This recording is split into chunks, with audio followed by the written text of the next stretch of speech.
시간에 하나님 주신 말씀, 오늘 주신 말씀은 레위기의 말씀입니다. 레위기 말씀 1장 10절로 13절까지 말씀. 제가 가진 성경으로는 구약 성경 146쪽 혹은 147쪽의 말씀입니다. 레위기 1장 10절에서 13절까지 말씀 제가 봉독해 올립니다. 만일 그 예물이 가축대의 양이나 염소의 번제이면 흠 없는 수컷으로 드릴지니 그가 제단 북쪽 여호와 앞에서 그것을 잡을 것이요 아론의 자손 제사장들은 그것의 피를 제단 사방에 뿌릴 것이며 그는 그것에 각을 뜨고 그것의 머리와 그것의 기름을 베어낼 것이요 제사장은 그것을 다 제단 위에 불 위에 있는 나무 위에 버려 놓을 것이며 그 내장과 그 정강이를 물로 씻을 것이요 제사장은 그 전부를 가져다가 제단 위에서 불살라 번제를 드릴지니 이는 화제라 여호와께 향기로운 냄새니라. 아멘.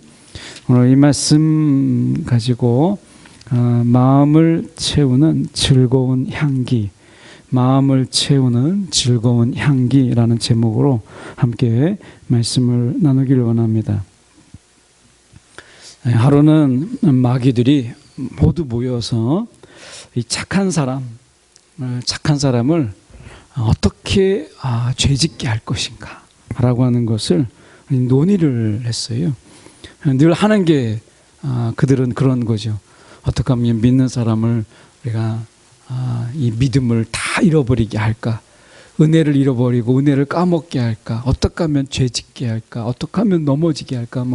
그게 이제 그들의 하는 일이잖아요. 한 마귀가 말을 꺼냈습니다. 제가 그를 죄를 짓게 할 수 있습니다. 어떻게 할 수 있느냐라고 이제 대장이 물어보니까 그 앞에 죄의 향락의 죄를 우리가 놓으면 거기에 빠질 것입니다. 향락과 쾌락에 빠질 것입니다. 이렇게 이야기했어요. 그것을 안 될 것입니다. 다른 마귀가 이야기해서 우리가 다 이미 해본 것입니다. 그것으로 안 되는 그런 사람도 있습니다. 아마 저 사람이 그럴 것입니다 라고 이야기했어요. 그래서 우리가 세상에서 말하고 있는 향락보다 더 좋은 것 그들이 가지고 있습니다. 그 착한 사람은 우리가 향락을 이야기하고 쾌락을 이야기하지만 그것보다 더 좋은 것을 가지고 있습니다. 이렇게 이야기했어요. 그러면 우리가 어떻게 죄짓게 할 수 있을까라고 얘기했을 때 이렇게 얘기했습니다. 고통과 슬픔을 주고 그것을 참고 견디어도 어떤 기쁨이나 상급이 전혀 없다라는 것을 보여주면 됩니다. 그러니까 슬픔을 참고 고통을 참고 해도 상급이 없고 그것이 기쁨을 주지 못한다라고 하는 것을 심어주자는 거예요. 그러면 분명히 죄를 질 것입니다. 이렇게 이야기했어요. 그때 이 사단 마귀 대장이 이야기를 아니다. 그것으로는 안 된다. 고통과 슬픔 속에서도 이 평화롭게 사는 비결을 그들은 가지고 있다. 이렇게 이야기했어요. 그러면 마지막으로 다른 마귀가 그러면 제가 죄짓게 할 수 있는 비책이 있습니다. 이렇게 얘기했어요. 그럼 말해보라 하겠더니 그가 이런 이야기했습니다. 그의 심령에 낙심을 주면 됩니다. 이렇게 이야기했어요. 그래 바로 그거다. 이렇게 회의는 끝났다는 거예요. 낙심. 우리 가운데 사단의 마지막 이 예화 속에서는 사단의 마지막 비책이 낙심이라는 거예요. 낙심. 우리 속에서 믿음의 낙심, 기도의 낙심. 우리가 누가복음 18장에 보면 기도하고 낙심하지 말아야 될 것은 이렇게 말씀했어요. 이 말씀이 우리 가운데 충격이잖아요. 우리가 하나님께 기도하면서도 낙심할 수 있다는 거죠. 예배를 드리면서도 약간 확장하면 그런 거잖아요. 기도하면서도 낙심할 수 있다면 예배 드리면서도 낙심할 수 있고요. 은혜를 우리가 누리면서도 낙심할 수 있다는 거예요. 낙심은 우리가 기도라고 하는 영성, 뭐 기도하는 가운데 있을지라도 기도가 낙심이 될 수 있고 믿음이 낙심이 될 수 있고 우리가 드리는 이 예배도 낙심이 될 수 있다라고 하는 거죠. 그래서 기도하고 낙심하지 말아야 될 것은, 예배 드리고 낙심하지 말아야 될 것은, 이렇게 말씀하고 있는 거잖아요. 은혜 받으면서 낙심하지 말 것은, 이렇게 말씀하고 있는 확장으로 우리가 한번 좀 볼 수 있는 말이 아닐까 하는 생각을 해보게 돼요. 오늘 사단이 우리를 낙심하게 하고 어떻게 보면 거기에서 우리가 그냥 주저앉게 만드는, 기도도 소용없고 예배도 소용이 없다라고 하는 생각이 우리 가운데 밀려올 때, 오늘 레위기는 우리 가운데 무엇이라고 답을 하는가라고 하는 부분을 함께 살펴보려고 합니다. 오늘 말씀의 10절에 보면 이렇게 말씀하죠. 만일 그 예물이, 이렇게 되어 있어요. 예물 이렇게 되어 있는 이 말씀의 의미는 히브리어로 코르반이라고 하는 이 말인데요. 이 말은 가까움 또는 서로 가까운 사람들에게 어떻게 보면 이 가까움을 표현하는 어떤 물건, 이것을 코르반이라고 이야기합니다. 그러니까 서로 가까워요. 서로 가까운 사이에 뭔가 주고받을 수 있는 어떤 물건, 이런 것을 우리가 코르반이라고 이야기합니다. 근데 말씀을 가만히 보면 우리가 지금 이 제사를 하나님 앞에 드릴 때 그들이 이 번제라고 하는 거, 오늘 이제 번제라는 것을 드리는데, 이 하나님 앞에 제사라고 하는 이 부분 속에서 하나님은 특별히 이 제사를 우리는 생각할 때 뭔가 죄가 있고, 그리고 우리 가운데 뭔가 허물이 있고 막 이러니까 하나님 앞에서 가까이 나갈 수 없기 때문에 내가 제사를 드림으로 인해서 그 관계가 회복되는 것, 이렇게 생각을 하잖아요. 일반적으로. 그것도 틀린 건 아니에요. 그러니까 하나님이 하나님의 백성인 이스라엘에게 이제 하나님 안에서 언약의 백성으로 그들이 하나님과 친밀함으로, 하나님과 가까움으로 보내야 되는데, 죄를 짓고 마음에 또 죄를 짓고 이런 가운데서 우리 부지불식간에 우리가 죄를 지으니까 이제 이런 죄로 인해서 하나님과 죄의 속성은 자꾸 하나님과 멀어지게 만드는 거죠. 그 사단은 그래서 죄를 짓게 만드는, 낙심하면 죄를 짓겠다라고 하는 거잖아요. 그래서 우리 가운데 죄를 짓게 함으로 인해서 하나님과 멀어지게 만드는 거, 이게 이제 사단이 하는 일이잖아요. 그래서 우리가 이 제사 제도라고 하는 것은 이미 죄를 짓고, 그런 다음에 하나님과 관계가 좀 멀어졌을 때 어떻게 회복할 것인가 라고 하는 이런 부분 속에서 하나님은 우리 가운데 제사 제도를 주셨다, 이렇게 이제 일반적으로 우리는 그렇게 생각하고, 그것이 아주 틀린 거는 아니에요. 그런데 오늘 이 번제물을 드리는 가운데서 10절에 그 예물이라는 이 말이 가만히 생각해 보면 우리가 하나님과 서로 가깝고 가까운 가운데 주고받을 수 있는 어떤 물건이라는 말을 쓸 때 이 코르반인데, 약간 생각할 때 하나님과 가깝기 때문에 드릴 수 있는 제사, 이것으로 이야기를 하고 있잖아요. 그러니까 막 죄를 지어서 하나님의 관계가 뒤틀려서 이것을 회복하는 제사가 있지만, 분명히 있죠. 그런데 오늘 이 예물이라는 이 말 속에서 하나님은 우리 가운데 더 가까이, 하나님과의 그 친밀함 속에서 하나님이 더 가까이 나오기를 원해서 이 예물을 드리라라는 의미를 같이 포함하고 있어요. 그래서 이 코르반이라고 하는 예물이라는 말이, 이 어근이 케렙이라고 하는 말인데, 이 케렙이라고 하는 말은 이 몸의 내장, 특히 우리의 심장이나 이런 가슴, 이런 것을 이야기합니다. 우리의 마음의 어떤 중심, 이것을 이야기하는 거예요. 그러니까 하나님이 지금 10절에 보면 만일 그 예물을 드릴 때에 예물 속에서 어떤 마음으로 오라는 거예요. 우리의 마음을 드리고 우리 마음의 가장 중심, 심장을 드리는 마음으로, 가슴을 드리는 마음으로 주님 앞에 나오라는 것이죠. 우리가 예배가 그런 거예요. 우리가 예배 속에서 우리의 심장, 우리의 이 가슴, 막 펄펄 끓는 이 가슴을 안고 이 자리에 서기를 하나님께서는 원하시는 거죠. 예배 때마다 우리가 늘 뜨겁고, 예배 때마다 우리의 심령이 막 펄펄 끓으면 뭐 얼마나 좋겠습니까? 그런데 우리는 때때로 냉랭한 그런 식어진 심정으로 우리가 하나님 앞에 서기도 하죠. 근데 그렇게 왔다 할지라도 하나님께서 우리의 예배를 통해서 우리의 심장이, 우리의 가슴이 뜨거워지기를 원하시는 거예요.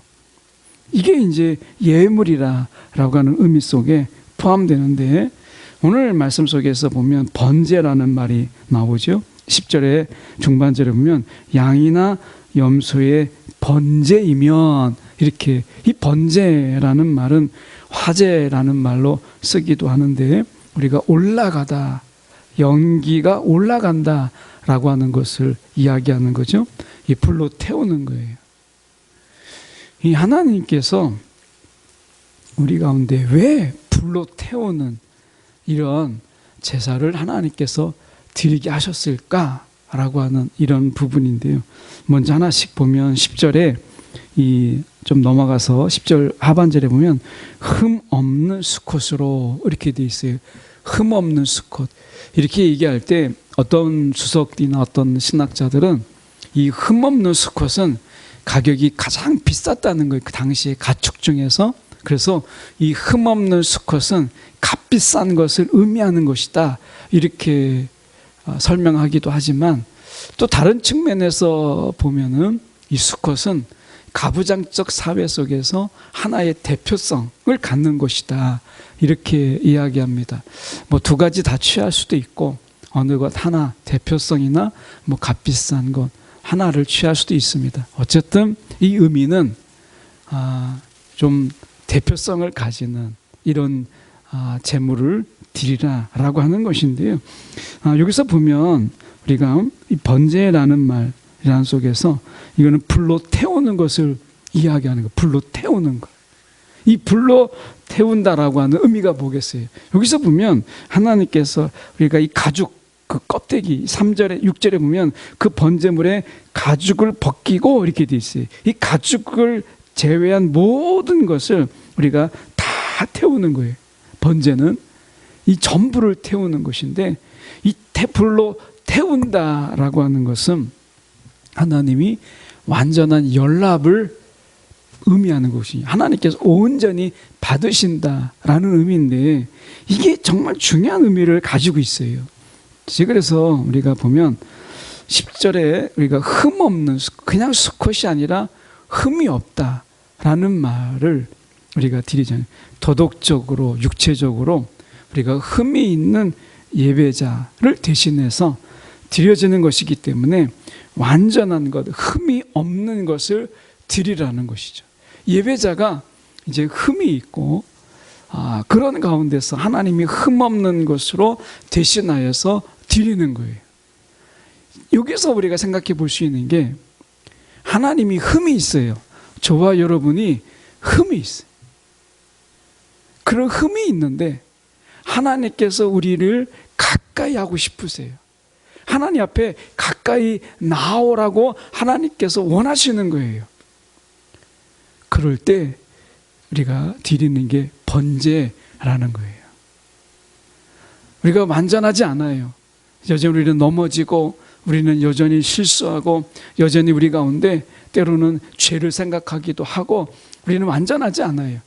때로는 우리가 하나님께 우리가 더 가까이 나아가려고 할 때 우리는 하나님 앞에 이런 번제를 드림으로 그분 앞에 가까이 나아가라는 거예요. 이 예배라고 하는 것은 내가 어떤 죄를 지어서 하나님 앞에 내가 뭔가를 잘못했기 때문에 관계를 회복하는 예배, 이런 예배도 있죠. 그런데 우리가 금년에 드릴 그 예배가 늘 손 들고 나오는 예배. 하나님 나 죄 사하여 주세요. 하나님 나 잘못했어요. 용서해 주세요. 늘 우리가 잘못해서 그것을 하나님의 죄사함을 받고 또 하나님 앞에 또 죄를 짓고 이런 어떤 늘 그 자리에 있는 예배, 이런 예배가 아니라 이제 하나님 앞에 더 가까이 나아가는, 그래서 하나님과 우리 사이에 너무나 가까운 사이 속에서 우리가 주고받을 수 있는 어떤 물건처럼 우리 예배가 이제 손 들고 나옵니다. 죄를 지었습니다. 하나님 용서해 주세요. 제가 잘못했습니다. 뭐 이런 것을 넘어서 이 예배가 하나님께 더 가까이 나아가는 그런 예배. 이 예배 드릴 때마다 하나님의 음성이 들려지고 예배 드릴 때 하나님의 마음이 막 느껴지고, 그래서 가슴과 가슴이, 마음과 마음이 막 서로 교통하고, 그래서 내가 하나님의 마음 안에 있고 그분이 마음이 내 안에 있는 이런 예배, 그 예배의 질이 다른 거죠. 예배의 질이. 그래서 우리가 하나님 앞에 이 예배가 늘 흠이 있는 예배. 그래서 막 하나님 앞에 오늘도 눈물로 회개하고, 하나님 내가 죄를 지었습니다. 그리고 나가서 또 죄를 짓고 또 하나님 손 들고 나오고 하는 이런 어떤 반복과 끊임없는 이 어떤 우리가 이것을 이 원을 벗어나지 못하는 이런 신앙이 아니라, 우리가 금년에 정말 우리가 드려야 될 예배가 있다면 오늘 예배처럼 하나님 앞에 더 가까운, 그 가까움 때문에 더 마음이 하나님 앞에 더 나아가는 이런 예배. 그래서 우리의 마음이 하나님 앞에 온전히 드려지는 그런 예배, 이런 예배를 여기서 말씀하고 있는 것입니다. 특별히 13절로 가서 보시면 이렇게 말씀해요. 그 내장과 그 정강이를 물로 씻을 것이요, 제사장은 그 전부를 가져다가 그것을 제단 위에서 불살라라. 이 전부를 가져다가 다 불살른다는 거예요. 이 불살른다는 것은 하나님이 받으시는 거죠. 연락의 의미라는 거죠. 그러니까 이 가축의 불에 타는 이런 냄새가 막 탔을 때 그 속에서 뭐라고 얘기해요? 23절 하반절에 여호와께 향기로운 냄새라 라고 하는 것입니다. 이 향기로운 냄새라는 것은 여호와께서 이 예배를, 이 제사를 기쁘게 받으셨다라고 하는 것을 확증하는 거예요. 그래서 제물을 가져온 사람, 그 예물뿐만 아니라 제물을 가져온 사람이 온전히 받아들여졌다라고 하는 것을 의미하는 거예요. 가인과 아벨이 제사를 드릴 때 아벨은 우리가 하나님 앞에 이 첫 하나님의 처음 것을 하나님 앞에 드렸어요. 근데 가인은 그렇지 않았어요. 마음을 담지 못했어요. 그러니까 아벨은 소중한 것, 처음 것, 이것을 하나님 앞에 드렸어요. 근데 성경에 보면 그 제물도 받으시고 아벨도 연락하셨다. 제물뿐만 아니라 아벨을 받으셨다는 거예요. 우리가 예배는 하나님께서 온전히 하나님께서 연락하시는 예배. 예배는 우리가 이 시간에 우리가 이 자리에 왔을 때 하나님이 우리의 전부를 연락하시는 예배. 하나님이 이것을 기뻐하신다는 거예요. 하나님이 기뻐하시는 예배는 무엇이냐면 우리의 전부를 하나님께서 연락하시는 예배. 이것을 하나님께서 기뻐하신다는 거예요. 그래서 향기로운 제물이라는 이 말은 하나님이 기뻐하셨다는 거예요. 하나님이. 그래서 이 예물을 통해서 하나님을 기쁘시게 했다라는 거예요. 오늘 본문 쪽에서만, 본문만 본다면 하나님이 기뻐하시는 예배가 무엇이냐? 그것은 우리의 전부를 하나님께서 받으시는 예배. 이게 하나님을 기쁘시게 한다는 거예요. 오늘 우리가 드릴 때에 어떻습니까? 마음 따로, 몸 따로, 생각 따로, 또 우리가 이 자리에 와 있지만 우리의 전부를 드리지 못하는, 그래서 우리가 이 자리에 와 있어도 막 나뉘어지는 거죠. 생각과 마음이 나눠지게 되고 육체와 영혼이 막 나눠지게 되고, 그래서 그런 예배가 아니라 오늘 하나님이 정말 기뻐하시는 예배라고 하는 것은 우리의 전부를, 그래서 사도 바울이 로마서 12장에 너의 몸을 산 제물로 드리라, 이렇게 우리의 몸뿐만 아니라 우리의 영, 우리가 영과 진리로 막 예배하라. 하나님은 영이시니 우리가 신령과 진정으로 예배할지니라. 영과 진리로 예배할지니라 얘기하니까 영으로만 예배하는 것으로 생각하지만 사도 바울은 그렇게 말하지 않았어요. 우리의 몸을 산 제물로 드리라 얘기했어요. 하나님은 우리의 몸과 우리의 영, 이 모든 것을 하나님께서 연락하시는 예배. 그래서 우리가 이 예배에 하나님이 손 들고 나오고 회개가 필요하죠. 어떤 경우에는. 그런데 우리 이 예배가 하나님 앞에 온전히 드려져서 그분께 더 가까이 나아가는, 아니 어쩌면 이 예배가 오늘도 우리와 동행하시고 우리 가운데 함께 하시고 우리 가운데 너무나 친밀하게 다가오신 그 주님 앞에 나의 전부를 드리는 그런 예배, 오늘 그런 예배를 오늘 번제는 이야기하고 있어요. 그래서 이렇게 한번 생각해 보는데요. 유영이라는 분이 행복을 만들어주는 책이라는 책을 내셨는데 거기에 담겨져 있는 글 하나를 잠깐 소개하려고 합니다. 당신은 어떤 향기를 갖고 있나요? 당신이 갖고 있는 향기가 사람들에게 따스한 마음이 배어 나오도록 하는 것이었으면 좋겠습니다.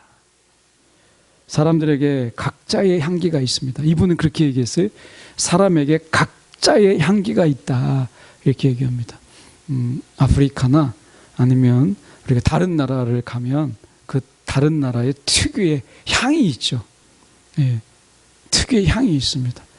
제가 태국에 가면 태국인들에게 나는 그런 몸에 향이 있어요. 공항에 딱 떨어지면 그들의 향이 딱 느껴집니다. 아마 외국 사람도 우리나라의 공항에 딱 인천공항에 딱 오면 우리 민족의 특유의 향, 막 이런 향을 어떤 외국인하고 이야기해 보니까 공항에 딱 떨어지니까 마늘 향이 딱 났다, 뭐 그렇게 얘기한 분 있어요. 진짜인지 가짜인지는 모르겠는데 그런 분이 있더라고요. 제가 태국에 딱 공항에 가니까 태국의 고수 팍치라고 하는 이 고수를 쓰는데 그 향이 얼마나 진동을 하는지. 예. 그래서 특유의 뭐 중국이나 이런 데 가면 그들의 향이 있어요. 또 각자의 향이 있잖아요. 그래서 이 향기가 사람들에게는 각자의 향기가 있다. 우리가 나에게 있어서 나는 어떤 향기가 있을까? 다른 사람들을 멀리하게 하는 악취가 있는 것은 아닌지, 다른 사람의 마음을 따뜻하게 하는 그런 향기가 내게 있는지 하는 거죠. 그 향기는 어떤 삶을 살았느냐에 의해서 결정된다. 그는 그렇게 이야기했습니다. 지금껏 살아온 삶을 돌이켜보면 자신의 향기를 맡을 수 있다. 결국에는 삶이 향기라는 거예요. 이분의 이야기는 삶이 향기다. 결국 우리가 그리스도를 닮아서 살아가면 우리 안에 그리스도의 향기를 바라는 것이죠. 그리스도의 향기. 저는 이 예배가 예배에 드리는 삶, 예배의 삶과 예배가 삶이 될 때 우리 속에서 나는 향은 하나님의 향기인 거죠. 지금 이 본문을 그냥 압축하면 그런 뜻이 아닐까, 이런 생각이 들었어요. 그러니까 우리가 예배를 드리고, 예배를 통해서 하나님이, 우리가 이 예배를 하나님이 기뻐하시는 말씀 속에서 향기로운 냄새, 하나님이 우리 속에서 향기로운 냄새로 하나님이 냄새를 맡으신다는 것이잖아요. 그러면 예배가 우리의 향기를 바꾼다는 거예요. 예배가. 그럼 우리 안에서 어떤 향기가 나겠어요? 하나님이 기뻐하시는 향기, 이걸 줄여서 하나님의 향기가 나는 것. 예배를 드리는 삶을 통해서, 예배를 드리고 예배하는 삶을 통해서 우리 안에서는 하나님이 기뻐하시는 향기, 하나님의 향기가 나는 거예요. 그리스도인대로 예수를, 작은 예수가 되어서 예수의 삶을 살면 우리 안에서 그리스도의 향기가 나는 것처럼, 예배는 예배가 아니라 예배는 삶이잖아요. 이분이 뭐라고 얘기했어요? 향기는 어떤 삶을 살았느냐, 이거에 따라서 결정된다는 거예요. 하나님이 원하시는 예배는 예배가 삶이잖아요. 그러면 내가 하나님께 삶으로 더 가까이 나아가면 하나님이 기뻐하시는 향기를 우리가 내는 거죠. 하나님이 기뻐하시는 향기를 내면 사람들은 얼마나 좋아하겠어요. 여러분, 하나님이 기뻐하시는 향기가 사람들에게 그것이 역겨운 향기로 다가올 리가 없잖아요. 아마 그런 역겨운 향기로 느낄 수 있는 단 하나의 존재가 있다면 그것은 사단일 거예요. 그는 이렇게 이야기했습니다. 오늘 하루도 그윽한 장미의 향기처럼 누구나 좋아하는 향기를 품을 수 있는 그런 사람, 이것은 예배예요. 우리식으로 이야기하면 예배가 그런 향기를 바라는 거예요. 오늘 말씀 속에서 보면 자신의 몸에서 나는 냄새를 감추려고 사람들은 향수를 뿌리죠. 그래서 우리가 이 몸에 체취가 많이 있는 사람은 향수를 더 진하게 풍기는 것을 보게 돼요. 우리의 삶의 향기에 악취가 날수록 우리는 더 진한 향수를 바르는 것을 보게 됩니다. 그러나 하나님이 우리 가운데 이런 향수 가득한 예배, 이런 예배를 하나님이 원하시는 것이 아니라 오늘 향수만 나는, 삶에 진실함은 없는데 향수만 가득한, 우리가 음료수를 먹다 보면 과일 주스 같은 거 있잖아요. 그런데 보면 과일은 정말 거의 안 들어가고 그 과일의 향만 가득한 가짜 과일 주스도 굉장히 많잖아요. 우리가 하나님 앞에 드릴 때 하나님은 우리 가운데 그것을 다 태우라고 해요. 그 속에서 진짜가 없으면, 그 덩어리가 없으면 그런 향기가 날 수가 없잖아요. 화학적으로 막 그렇게 향수만 나게 하는 것은 태우면 벌써 다르잖아요. 그래서 향수를 뿌린다. 향수 중에 우리가 제일 향기로운 향수가, 이분이 이렇게 얘기했습니다. 발칸 산맥에서 피어나는 장미. 이 발칸 산맥에서 어떻게 보면 우리가 추출하는 이 장미에서 뽑는 향수가 최고의 향수라는 거예요. 근데 그것도 약간 종류가 달라서 새벽 2시에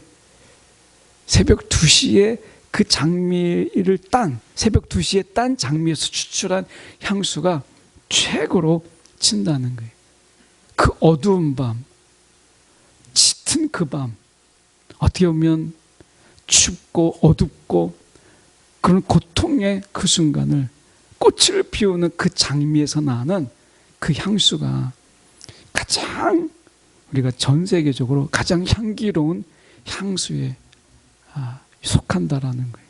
우리의 삶 속에서 예배가 삶이라고 하는 것, 우리가 예배가 삶이 될 때 때로는 이 세상 위에서 어렵고 힘들고 버겁고 우리가 얼마나 그것이 우리 가운데 이 고통이 되는지 우리는 살아보면 알잖아요. 그런데 그러한 가운데서 예수로 살아가는 그 순간, 그 고통의 순간과 오늘 사단이 이야기하고 있는 낙심의 순간에서조차 하나님의 뜻대로 살아가려고 우리가 몸부림칠 때 나는 그 향기야말로 가장 아름다운 하나님이 기뻐하실 만한 그런 향이 아닐까 하는 생각을 해보게 돼요. 사단은 우리 가운데 낙심을 주지만 예배는 그 낙심 속에서조차 하나님께 온전히 나를 맡기는, 하나님께 온전히 나를 드리는, 이게 예배잖아요. 예배야말로 낙심을 이길 수 있어요. 그래서 오늘 우리가 하나님이 가장 기뻐하시는 그런 향기로운 제사라고 하는 것은 낙심이라는 곳에 속에서 우리가 온전히 하나님께 드려지는 예배, 이런 거죠. 우리가 금년 한 해 동안 하나님 앞에 더 깊은 예배, 하나님이 정말 기뻐하실 만한 예배, 그 예배 속에서 우리의 모든 것이 하나님께 드려지는, 정말 그분 앞에 온전히 내어드리는 그런 예배. 그래서 하나님 앞에 더 가까이 나아가는 예배, 정말 그분 앞에 더 깊은 어떤 친밀함이 느껴지는 그런 예배, 이런 예배가 매주는 아니더라도 금년에 많아지기를 원해요. 늘 손들고 하나님 내가 죄 지었어요, 하나님 내가 오늘도 내가 하나님 앞에 씻음받기 위해서 왔어요. 이것도 귀하지요. 그런데 우리의 예배가 좀 그것을 벗어나서 세상 속에서 이런 죄악을, 우리 가운데 죄를 짓게 하는 사단의 많은 유혹들을 우리가 이겨내고 하나님 앞에 우리가 당당하게 이런 많은 어려움과 사단의 유혹 속에서 이제 우리를 지켜내고 하나님 앞에 온전히, 하나님 내가 이런 삶으로 살았어야 하는 이런 삶을 온전히 드릴 수 있는 예배, 그 예배 속에서 하나님은 얼마나 기뻐하실까 하는 생각을 해보게 돼요. 우리가 보통 예배를 통해서 나를 기쁘게 하는 예배, 그래서 내가 좋아하는 찬양, 그런 리듬, 그리고 나를 재밌게 만드는 어떤 설교, 그리고 즐거운 어떤 예배 분명히 필요합니다. 저도 그게 분명히 있어야 된다고 봐요. 그런데 예배의 본질은 오늘 하나님을 기쁘게 하는 곳에 있다라고 하는 곳에 있잖아요. 오늘 우리가 이런 예배, 나를 기쁘게 하는 예배, 이런 예배도 우리가 드려야 되지만 오늘 하나님을 기쁘게 하는 예배, 하나님을 기쁘시게 하는 그런 예배, 그런 예배가 어디냐? 삶 속에서 본다면 내가 낙심하는 바로 그 순간, 내가 이제 죄를 지으려고 유혹에 빠지는 바로 그 순간, 죄와 싸우는 바로 그 순간, 바로 그 순간들 속에서 주님을 붙잡고 하나님을 붙잡고 온전히 나를 온전히 맡기는 바로 그 순간들이 하나님의 기뻐하시는 예배라고 하는 것이죠. 오늘 우리가 드리는 이런 예배들, 이런 예배의 자리 속에서 하나님 앞에 모든 것을 우리가 드릴 수 있는, 그리고 하나님이 연락하시는, 하나님이 정말 기뻐하시는 건 뭐겠어요? 우리의 전부를 하나님 앞에 내어드리는 것, 하나님이 우리의 모든 것을 다 내어드리는 것, 하나님이 그 자체부터 벌써 기뻐하시는 거예요. 하나님 어떻게 안 받으실 수가 있겠어요? 하나님 우리를 얼마나 사랑하시는데, 하나님이 우리의 모든 것을 그분 앞에 내가 다 내어드리는데 하나님 어떻게 안 받으실 수 있겠어요? 그래서 하나님이 오늘 말씀하시잖아요. 13절에 이는 화제라, 여호와께 향기로운 냄새니라. 하나님께서 기쁨으로 연락하셨음을 확증하는 이 표시예요. 이 표현이 하나님이 받으시는 그런 예배. 오늘 우리가 하나님 앞에서 어떤 향기를 하나님 앞에 우리가 드리고 있는가라고 하는 이런 부분들 속에서 함께 말씀을 좀 살펴봤는데요. 제가 한 구절 하나 더 보고 마치고 싶은 것은 이런 온 12절에 보시면 이렇게 말씀합니다. 그는 그것의 각을 뜨고 그것의 머리와 그것의 기름을 베어낼 것이요 제사장은 그것을 다 제단 위에 제단이 불 위에 있는 나무 위에 버려 놓을 것이며 이렇게 말씀하죠. 이렇게 다 씻고 잘라내고 부려내고 하면 그 속에서 숨길 게 없잖아요. 보십시오. 우리가 각을 뜨고 그것의 머리와 기름을 베어낼 것이고 이것을 다 나무에다가 버려 놓으라는 거예요. 버려 놓으면 어떻게 되겠어요? 거기에서 다 씻고 한 거잖아요. 숨길 게 없고 감출 게 없어요. 이것을 말씀하잖아요. 우리가 하나님 앞에 오늘도 이런 어떤 예배를 금년에 여러분 원하십니까? 적어도 하나님이 하나님의 마음을 채우는 그런 향기 있는 예배, 오늘 향기가 나는 예배, 이런 예배를 저희가 소망하면서 그런 예배를 드리는 저와 여러분 되기를 간절히 소망합니다. 기도하겠습니다.